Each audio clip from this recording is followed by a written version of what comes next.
Hello everyone, आज है 12 अप्रैल और आज इस वीडियो में हम बात करने जा रहे हैं वेदांता लिमिटेड के बारे में। 275 रुपये के आसपास शेयर ट्रेड कर रहा है। पिछले कुछ दिनों से ये संभलता हुआ नजर आ रहा है। जब इन्होंने बोनस की अनाउंसमेंट करी, बोनस नहीं, डिविडेंड की जब इन्होंने अनाउंसमेंट करी थी तब एक बड़ी रफ्तार हमने देखी। लेकिन जैसे ही डिविडेंड की डेट आ गई, जितना डिविडेंड दिया उससे थोड़ी कम लेकिन गिरावट देखने को ज़रूर हमें मिली। वीडियो में अभी अगर हम बात करेंगे 275 रुपये का शेयर है। जो दिक्कत यहाँ पर है वो डेट को लेकर है, क्योंकि बहुत सारी रीपेमेंट्स होनी है, बहुत बड़ी रीपेमेंट्स होनी है और उसको लेकर कंपनी जो है वो पैसा जुटाने की कोशिश भी कर रही है। तो फंड रेजिंग को लेकर कुछ अपडेट्स आई है जिसके बारे में हम यहाँ पर बातचीत करेंगे। लेकिन उससे पहले अगर आपने अभी तक चैनल को सब्सक्राइब नहीं किया है तो प्लीज़ अभी इसे सब्सक्राइब कर लीजिए, क्योंकि आगे भी बहुत सारे वीडियोज़ हैं जो आपको काफ़ी ज़्यादा हेल्प करेंगे। तो 275 रुपये का शेयर है वेदांता का। पिछले एक महीने में अगर हम देखें तो यहाँ पे शेयर था 270 के करीब। तब उन्होंने डिविडेंड की अनाउंसमेंट करी और काफ़ी बड़ा डिविडेंड था, 20 रुपये 50 पैसे का। तो भागता चला गया, क्योंकि जाहिर सी बात है कोई बेचेगा नहीं तब। लेकिन जैसे ही एक्स डेट आ गई डिविडेंड की तो 20 रुपये 50 पैसे का जो डिविडेंड अनाउंस किया था उसको एडजस्ट करता हुआ नज़र आया बाजार और ये वापस गिरा भी। लेकिन अभी पिछले 2 दिनों से सही, लेकिन यहाँ पर धीरे धीरे करके ये ऊपर उठने की कोशिश कर रहा है। देखो, फंडामेंटली कंपनी स्ट्रांग डेफिनेटली है, डेट ज़रूर है, लेकिन डेट कंपनी चुका देगी ऐसी पोजीशन में भी है, क्योंकि कंपनी को लेकर एक बड़ी अपडेट्स आई है कि भैया कंपनी जो है वो बड़ा पैसा रेज कर रही है। अगेन ये सिर्फ उड़ती उड़ती खबरें हैं, ठीक है, ये ऐसा नहीं है कि कंफर्म है। यहाँ पर पहली अपडेट ये है कि Vedanta reportedly getting $2 billion from US based hedge fund, जो डेट को कंसर्न है उसको रिगार्डिंग। तो ये बड़ी बात है कि भैया इतना पैसा रेज करने की कोशिश, देखो अगर हो जाता है तो ठीक है, अभी भी सब कुछ कंफर्म नहीं हुआ है यहाँ पर। और अगर हो जाता है तो सही बात होगी, अगर नहीं होता है तो कंपनी और भी चीज़ों को इस्तेमाल कर रही है, जैसे कि डिविडेंड के थ्रू कंपनी ने बहुत बड़ा पैसा निकाला, चाहे हिंदुस्तान जिंक से ही बहुत सारा पैसा निकाल लिया हो डिविडेंड से, या फिर वेदांता से निकाल लिया हो। डिविडेंड से बहुत सारा पैसा कंपनी अब तक निकाल चुकी है। और जहाँ तक अगर हम बात करने जाए तो कंपनी को और भी ज़्यादा पैसा रेज करना है आने वाले दौर में, क्योंकि सेमीकंडक्टर प्लांट सेटअप कर रही है फॉक्सकॉन के साथ मिलकर, और इसके लिए भी उनको पैसा रेज करना है। उसके अलावा अगर हम बात करें तो it has been reportedly struggling to find financing for the project, ठीक है, विच इज़ बिल पार्शली फंडेड। को सरकार से भी थोड़ा बहुत फंडेड है इनका ये जो सेमीकंडक्टर का बिजनेस है वो। और अगर हम बात करें, feral capital has been involved in the Indian corporate landscape where it support the like, जो पिरामल को सपोर्ट कर चुकी है कंपनी, इंडिया बुल्स को कर चुकी है, एसआर को कर चुकी है, इमामी को कर चुकी है, और इसके अलावा एसपी ग्रुप को भी कर चुकी है ये। और यहाँ पर देखो वेदांता के ऊपर कर्जा कितना था, $7.7 बिलियन का कर्जा था इनको। और इतना ही नहीं, कंपनी ने बहुत सारा कर्जा चुका भी दिया है। यहाँ पर अगर आप देखो $4 billion in 3 years. Vedanta plan to cut down debt from 7.7 billion to 4 billion in 3 years. It has already paid half of it in financial year 2023 alone, और ये बड़ी बात है। और यहाँ पर अगर आप देखोगे तो एक बड़ी रीपेमेंट्स भी होनी है भैया, बॉन्ड्स की रीपेमेंट्स होनी है $1 बिलियन की जनवरी 2024 में। इसके अलावा अभी इस साल भी एक और रीपेमेंट्स होनी है, और इसीलिए पैसा कंपनी रेज करने की कोशिश भी कर रही है। एक और अपडेट ये भी है कि वेदांता कंसिडर एनसीडी भी कर रही है, शायद इश्योरेंस ऑफ एनसीडी को भी कंसिडर कर रही है पैसा रेज करने के लिए। और तकरीबन देखते हैं कि नॉन कन्वर्टेबल डिबेंचर ये होता है, उसके ज़रिए भी कंपनी पैसा रेज करने की कोशिश करेगी। तो देखना होगा कि कितना पैसा यहाँ से रेज कर पाती है कंपनी। दिक्कत ज़रूर है, डेट बहुत ज़्यादा है, लेकिन डेट चुकाने की पोजीशन में भी है ये कंपनी, ऐसा नहीं कि नहीं चुका पाएगी। वेदांता अगर हम बात करें तो 38-39 लाख के आसपास का इसका वॉल्यूम्स हमें देखने को मिला, अच्छी क्वांटिटी में शेयर ट्रेड हो रहे हैं। इसके अलावा कंपनी में अगर आप देखोगे तो according to Moneycontrol user बेचने की सलाह कोई नहीं दे रहा है, मैं भी नहीं दूंगा। 85% लोग कह रहे खरीदारी करो, 15% लोग कह रहे होल्ड करो। इतना ही नहीं, कंपनी में अगर आप देखेंगे तो इनका रेवेन्यू शानदार है। जो रेवेन्यू अब तक 90,000 करोड़ के आसपास था वो सीधा 1,32,00,000 पे चला गया। लेकिन आपको बता दें कि इसका फ़ायदा कहीं ना कहीं जो चाइना लॉकडाउन में था उसका मिला है। यहाँ पर हमने कमोडिटी से जुड़ी हुई जितनी भी कंपनी है उन सबके रेवेन्यू में और प्रॉफिट्स में बहुत बड़ी रफ्तार देखी।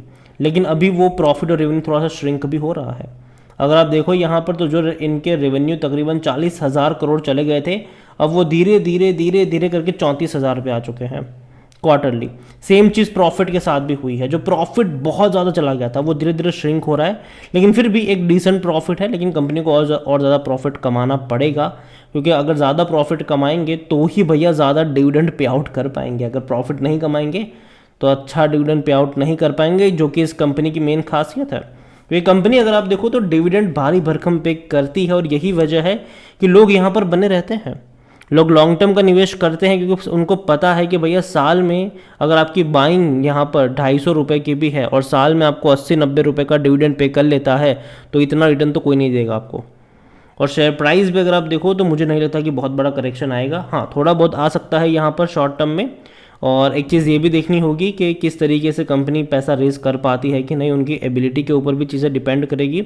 और मैं मानता हूँ कि जब तक पैसा रेज करने का टाइम, मतलब जब तक पैसा चुकाने का टाइम आएगा, मार्केट की कंडीशन थोड़ी सी बेटर होती नज़र आएगी, और ऐसे में जो फंडिंग है वो शायद शुरू हो जाएगी यहाँ पर। और वेदांता अपने आप में काफ़ी बड़ी कंपनी है, काफ़ी मेटल सेक्टर की काफ़ी दमदार कंपनी भी है। वेदांता को लेकर अगर हम बात करने जाए तो कंपनी का जो पी रेशो वो 6.99 का है, सेक्टर पी 13 के आसपास का है। 57% एनालिस्ट कहते हैं खरीदारी करो। सस्ता कह सकते हो आप इसको अभी इस रेंज के आसपास भी। लेकिन अगर हम बात करें शेयर होल्डिंग की, तो शेयर होल्डिंग में प्रमोटर के पास 69.69% की होल्डिंग है। प्रमोटर के सारे शेयर्स गिरवी है, ये कहीं ना कहीं नेगेटिव पॉइंट ज़रूर है इनके लिए। 1.19% म्यूचुअल फंड्स के पास है, 9.85% डोमेस्टिक के पास है, 7.90% एफआईएल्स के पास है, 11.37% रिटेल और अदर्स के पास है, जिनमें से रिटेल इन्वेस्टर्स 8.41% की होल्डिंग लेकर बैठे हैं। देखिए यहाँ पर अगर हम देखें तो ये दिसंबर क्वार्टर के शेयर होल्डिंग पैटर्न है, अभी तक आई नहीं है। मार्च की जैसे ही आएगी डेफिनेटली हम उसके बारे में बातचीत करेंगे, क्योंकि देखो मार्च क्वार्टर में ही तो बड़े गेम हुए हैं। अगर आप देखोगे तो गिरावट तो भैया अदानी की जब गिरावट देखने को मिली थी तो कहीं ना कहीं असर इसके ऊपर भी हुआ था, क्योंकि जब अडानी के डेट को लेकर मामला सामने आना शुरू हो चुका तो यहाँ पर लोग इसके डेट को भी कंपेयर करने लग गए, और जाहिर सी बात है उसका असर भी हमें पड़ता नज़र आया। शेयर में गिरावट भी हमने देखी, और इतना ही नहीं, जो बड़े बड़े फंड हाउसेस हैं उनकी कुछ कमेंट्री भी थी रेटिंग एजेंसी वगैरह की कि भैया अगर कंपनी पैसा रेज नहीं कर पाएगी, 2 या 3 बिलियन डॉलर कुछ था, अगर नहीं कर पाएंगी तो कंपनी दिक्कत में आ जाएगी। और हालांकि पैसा कंपनी चाहती थी कि रेज करे कि अपना जो इंटरनेशनल जिंक असेट्स बिजनेस है वो हिंदुस्तान जिंक को बेच दे, 3 बिलियन डॉलर में पैसा आ जाता, सब कुछ सही रहता, लेकिन ऐसा हुआ नहीं। सरकार ने डील होने नहीं दी, तो इन्होंने क्या किया कि डिविडेंड से बहुत ज़्यादा पैसा निकाल लिया।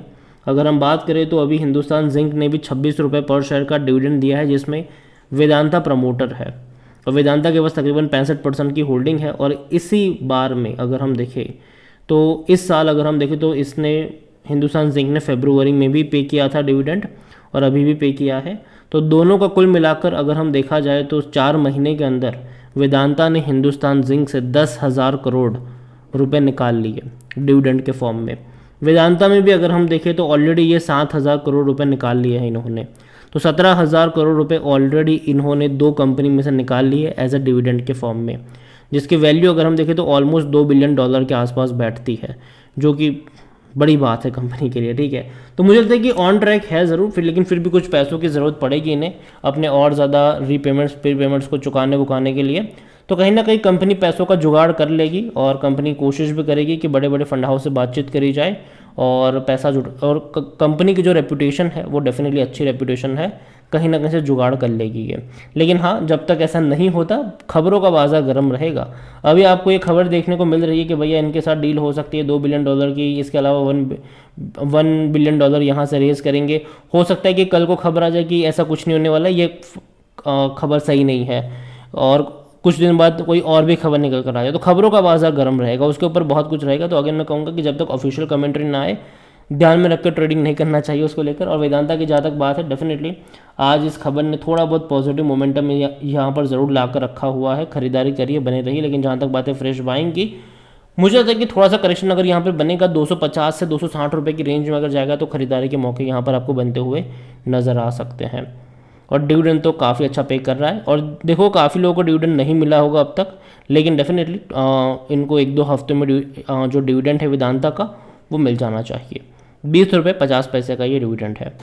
तो वीडियो को यहीं पे एंड करूँगा। पसंद आया हो तो लाइक करो, शेयर करो, चैनल पर अगर पहली बार हैं तो प्लीज़ सब्सक्राइब करें, और वेदांता के बारे में क्या सोचते हैं वो भी आप मुझे कमेंट में लिख के बता सकते हैं। इसके अलावा टाटा स्टील और हिंदुस्तान जिंक दोनों ने ही धीरे धीरे अब भैया ऊपर की तरफ जाने की कोशिश करी है, और अगर आप चाहते हैं कि मैं इसके ऊपर भी एक डिटेल वीडियो बनाऊं तो कमेंट में जिस किसी के ऊपर आप वीडियो चाहते हो उसका नाम लिखिए, जिसके सबसे ज़्यादा कमेंट आएगी अगला वीडियो उसी के ऊपर होगा। Thank you.